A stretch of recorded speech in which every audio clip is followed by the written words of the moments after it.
میرے عزیزو، آج ہماری خاندانی زندگی، گھریلو زندگی، رشتہ داری کی زندگی میں ایک بڑی وجہ آپس کے ٹوٹ پھوٹ کی یہ ہے کہ مالی معاملات ٹھیک نہیں، ملکیت واضح نہیں ہے۔ رسول اللہ صلی اللہ علیہ وسلم نے، شریعت نے ایک بہت خوبصورت اصول دیا ہے۔ فرمایا کہ تعاشروا کالاخوان، رہو تو بھائیوں کی طرح، وتعاملوا کالاجانب، لیکن جہاں بات معاملے کی ہو، لین دین کی ہو، ملکیت کی ہو، پیسوں کی ہو، وراثت کی ہو، حقوق کی ہو، وہاں ایسا معاملہ صاف کرو جیسے اجنبیوں کے ساتھ کر رہے ہو۔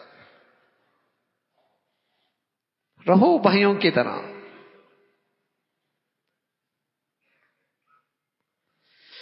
باپ بیٹے کے کاروبار میں شریک ہو گیا، پتہ نہیں اس کی شرکت پارٹنر کی حیثیت سے ہے، ملازمت کی حیثیت سے ہے، یا باپ کی مدد کی حیثیت سے، کون سی حیثیت ہے؟ اب کاروبار میں شریک ہو گیا، جو ضرورت ہوتی ہے پیسہ اٹھا لیتا ہے، کچھ عرصے کے بعد دوسرا آتا ہے وہ بھی شریک ہو جاتا ہے، جو پیسہ ضرورت ہوتا ہے اٹھا لیتا ہے، کچھ عرصے کے بعد ایک اور بھائی آتا ہے وہ بھی شریک ہو جاتا ہے، جو ضرورت ہوتی ہے اٹھاتے رہتے ہیں۔ اور جب بچے ہو جاتے ہیں، خاندان بڑا ہونے لگتا ہے، باپ رخصت ہو جاتے ہیں، اب جھگڑے شروع ہو جاتے ہیں، میاں تم نے تو سارا ہی کھا لیا ہے،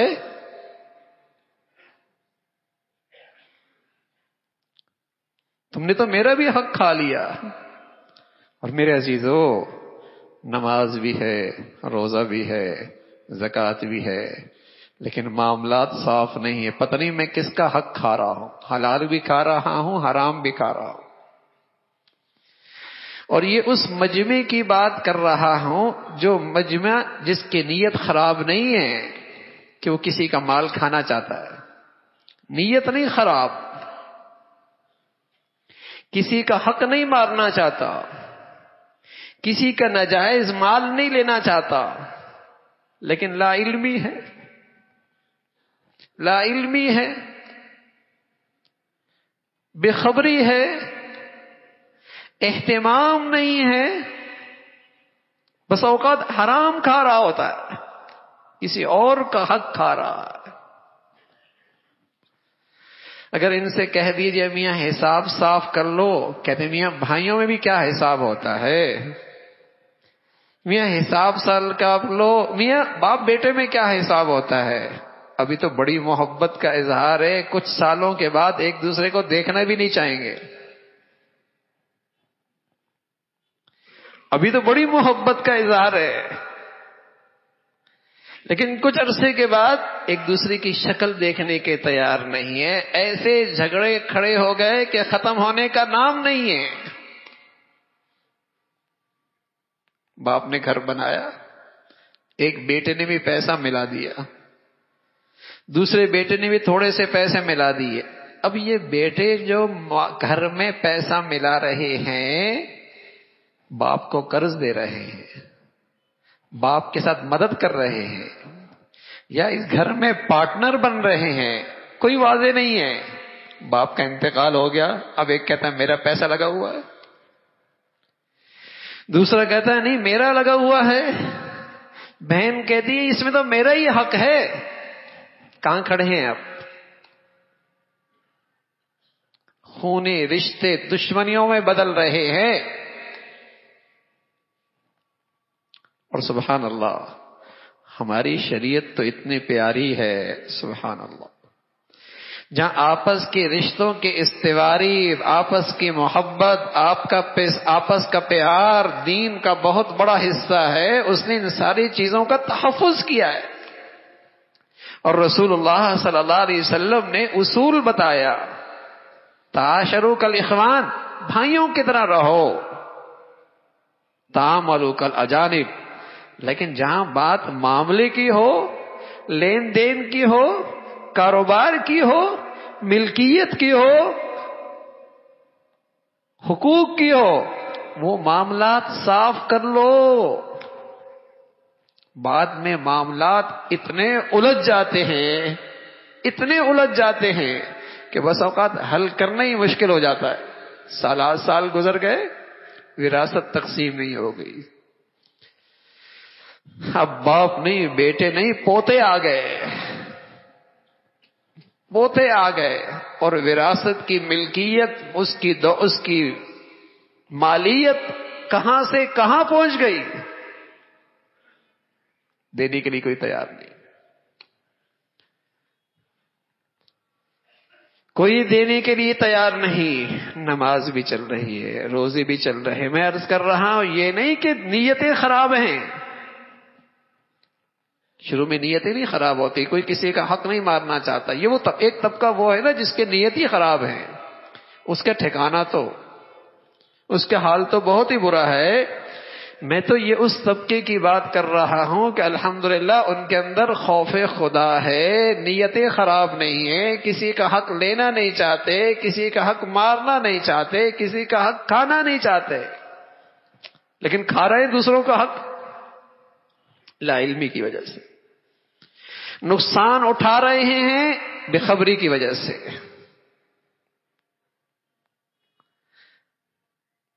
عالم دین کی خدمت میں جاتے ہیں تو ایک ہی مسئلہ لے کے آتے ہیں، یا نکاح کا یا طلاق کا. میاں میرا بیٹا میرے کاروبار میں شریک ہو رہا ہے، میری شریعت میری کیا رہنمائی کر رہی ہے؟ معاملہ یہیں صاف ہو جائے کتنا اچھا ہو جائے گا. بیٹا کاروبار میں شریک ہو گیا، ملازمت کی حیثیت سے ہے، اس کو پوری تنخواہ مل رہی ہے، کچھ اٹھا رہا ہے، کچھ اپنے پاس جمع کر رہا ہے.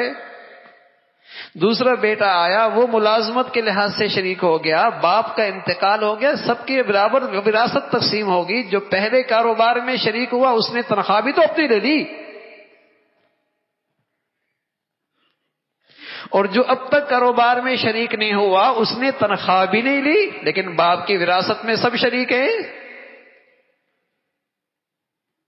معاملات صاف ہو. تو آپس کے یہ معاملات ایک بڑا فساد کی بڑی وجہ، اور آپس کے نفرتوں کے ٹوٹ پھوٹ کی جھگڑوں کی ایک بڑی وجہ، معاملات ٹھیک نہیں ہیں، ملکیتیں واضح نہیں ہیں. ہمارے تو گھروں کا بھی یہی حال ہے کہ گھر میں جیولری پڑی ہے، یہ نہیں پتا اس کا مالک شوہر ہے یا بیوی ہے، یہی نہیں پتا اس کا مالک کون ہے. اب ایک کا انتقال ہو گیا، اب تقسیم کیسے کریں؟ ابا کی ہے، اماں کی ہے کس کی ہے؟ ارے میاں یہ حلال حرام کا مسئلہ ہے. تم لاکھوں روپے صدقہ کر دو، کسی کا 1 روپیہ ناحق جمع کر رکھا ہے، یہ وبال بڑا ہے. اور کسی کا حق لٹا دو، چاہے وہ روپے کی شکل میں ہے، اس لاکھوں کے صدقے سے افضل ہے.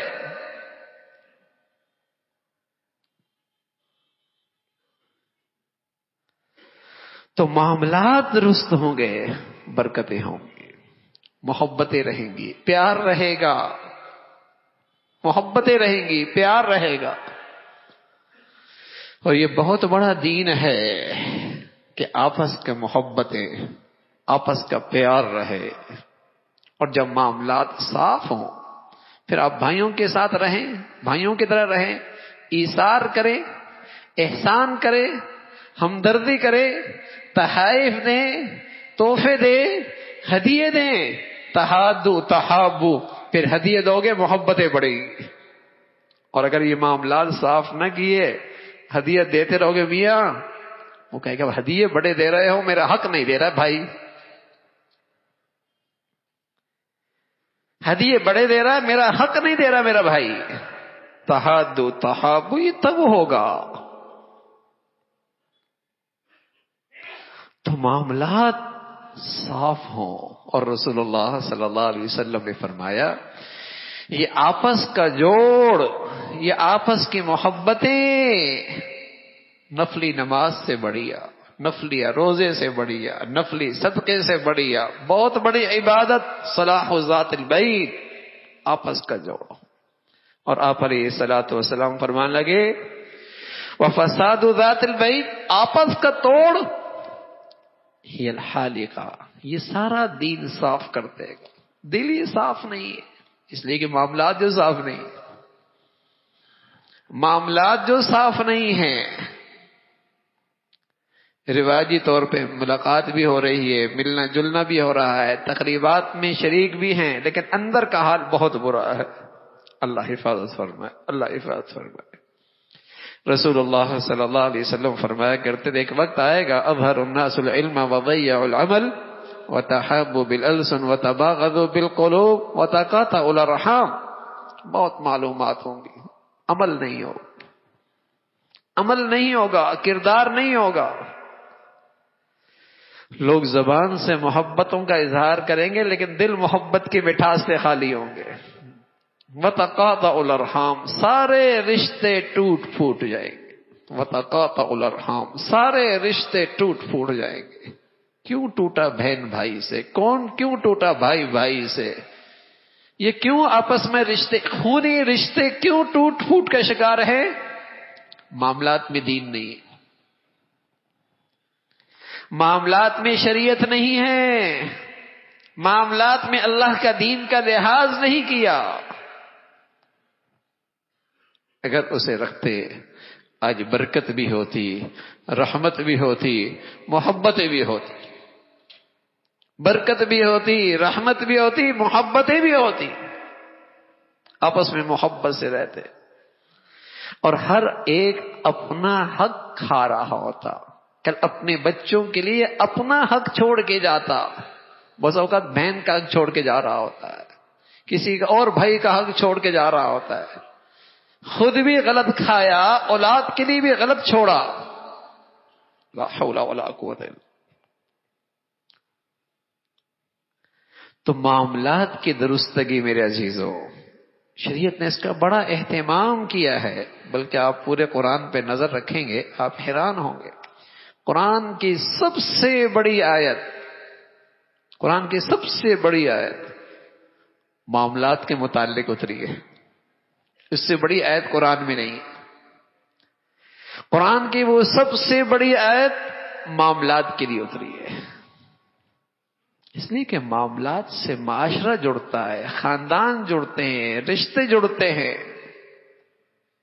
نماز تو میری ذاتی عمل ہے نا، روزہ میرا ذاتی عمل ہے، عمرہ میرا ذاتی عمل ہے، صدقہ میرا ذاتی عمل ہے. لیکن معاملات، اس کا تعلق تو دوسروں سے ہے. اور کریم مولا اپنی رحمت سے بسا اوقات اپنا حق معاف فرما دیتے ہیں، لیکن جب بندوں کا حق وہ میرے ذمے ہوگا، یہ بڑی خطرے کی چیز ہے. اللہ بھی نہیں معاف کرتے جب تک کہ بندہ معاف نہیں کرے. تو بس اوقات صرف غفلت ہوتی ہے، صرف لا علمی ہوتی ہے، نیت نہیں خراب ہوتی، ارادہ نہیں ہوتا، کسی کا حق نہیں مارنا چاہتا، لیکن کبھی پوچھا ہی نہیں، کبھی ان معاملات میں رہنمائی ہی نہیں لی کس کا کیا حق ہے. تو میرے عزیزو، ہمارے ہاں شریعت پڑھائی جاتی ہے دینی اداروں میں، تو ایک کتاب ہے اس کا نام ہدایہ ہے. اس کے 4 حصے ہیں، 4 حصے. ایک حصے کا تعلق عبادت سے ہے، 3 حصوں کا تعلق معاملات اور معاشرت سے ہے. یعنی دین کا 3 حصے، اس کا تعلق معاملات اور معاشرت سے. اس لیے کہ اور معاملات ٹھیک نہیں تو عبادات بھی بے روح ہو جاتی ہے، عبادات بھی بے روح ہو جاتی ہے. تو اللہ کی طرف سے پیغام ہے، آپس میں محبت سے رہو اور اپنے معاملات میں اللہ سے ڈرتے رہو، اللہ سے ڈرتے رہو، بھائی بھائی بن کے رہو. کونوا عباد اللہ اخوانا، بھائی بھائی بن کے رہو. اور ہر وہ چیز جس سے آپس میں رکھنا پڑتا ہے، تعلقات خراب کرتے ہوتے ہیں، ان سے اپنے آپ کو محفوظ رکھو. شریعت کو اپنے معاملات میں زندہ کرو، برکتیں، رحمتیں، محبتیں نصیب ہوں.